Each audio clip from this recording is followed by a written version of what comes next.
Here we go. She is a Caribbean-born writer and all-around funny woman. When she's not binge-watching trashy TV shows, she's helping artists get organized as a creative project manager. Boy, I think we need her help. Yeah, well, and Onicia works with one of our favorite shows in the city. Clap it up if you've ever heard of The Stoop. Yeah. Woo! And it's one of the best shows in the city over at Rosa's Lounge. And please do check that out. And please help us in welcoming Onicia Muller. Woo! I'm trying to get off the trashy TV. I gave up celebrity gossip for I think most of 2015. And then Trump happened, and then I fell back into give me all the Wendy. 7 years in a bus, and I thought something great was going to happen to me. It's a song I started, and I never finished it because life. It was June 2000. We were midway the first year of the new millennium, and I was feeling pretty fantastic. I'd passed every entrance exam for all the local high schools, so I had my pick. And this was the moment where I would reinvent myself again. See, I transferred to a new Christian school in the 3rd grade, and, it didn't go so well. Because first of all, I was pretty smart, but there was always just someone with, a grade higher than me, and I was always at the bottom of the honor roll. But, at least I made it. Yes. And when I realized that even if I got perfect grades, I would never be accepted in this community because my dad was Catholic. And not just Catholic, he was a smoker and a drinker, and these people are Protestants. So anyways, I was ready. I saw my window of opportunity, and I was going to go to the only Dutch high school on the island, which is interesting because St. Martin is a Dutch island, but we only have one Dutch high school, and I went to an English school. So that means that this new school, no one else from my grade school was going to be there. I can change Onicia to Oni to I can do whatever. I can lie about what I did in elementary school. It was going to be perfect, So the hard part of Operation Teenage Reinvention was not getting into school or not being accepted by administrators. The hard part was going to be being accepted by my new peers. Come August, I would begin serving my 4-year sentence, yes, sentence, at MPC because students called it military prison camp. And it was called a prison camp not because the school had strict rules, but because it was this unique thing where 5 high schools were squished together on one campus. And so can you imagine a high school with thousands of students? It's the Dutch school system. It's weird. But nevertheless, I was there. And so the hardest thing was that if you weren't popular, you had to spend your days hopping from safe place to safe space and watching what shirts you wear or which day, because we had 5 different uniform colors, and it was this unspoken rule red is on Mondays, and then red changed through Monday's color changed through hurricane season. And I didn't know, right? I didn't know.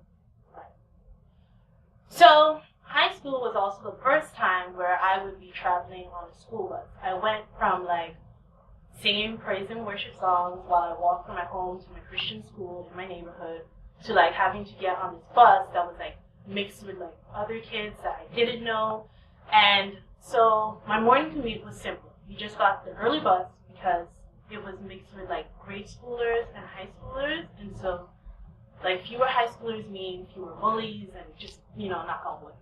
But the commute back home was dangerous because high schoolers finished at a different time, and I didn't always get to ride with small kids. Why am I crying? So it was about 6 months into my first year of high school when I realized my life was not Y2K compliant. I fell asleep on the bus, and when I woke up, people put things in my nose. Oh no!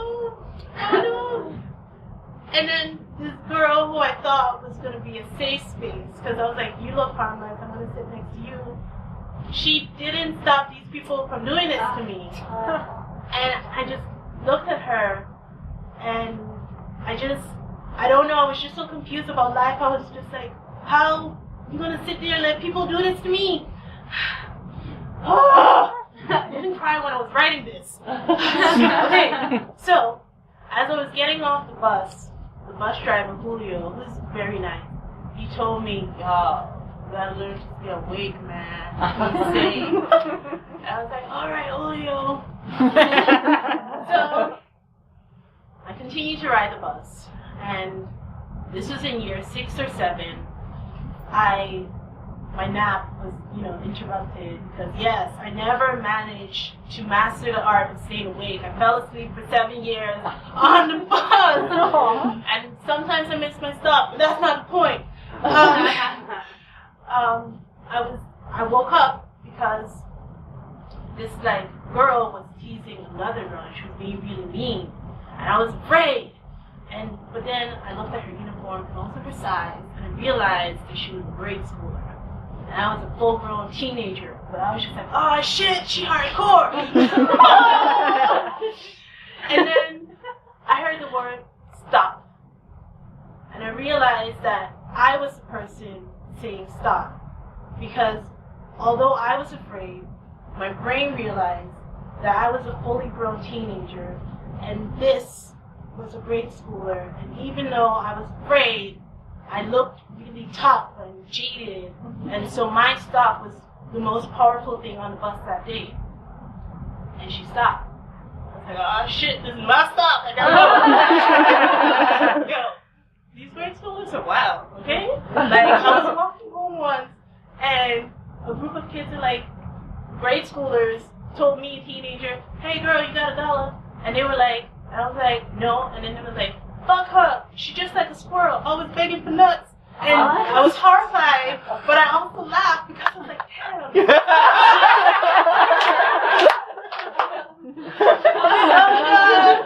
Oh, dangerous. Anyways, so as America prepares to serve 4, hopefully not 8 years, riding the Trump bus, a section of our population is afraid of the MPC. Those, us, the M, the marginalized, the minorities, we should not be afraid of the PC. Those who are poor in character, those who are people without compassion, those who are people without conscience. And should we remember that great things are going to happen on this bus.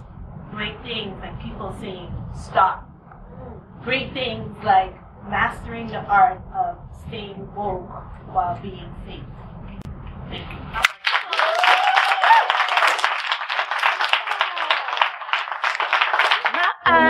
Guess who? Solo Queen, Sigma Defense, Big Blacks. Yeah. Love, my I love.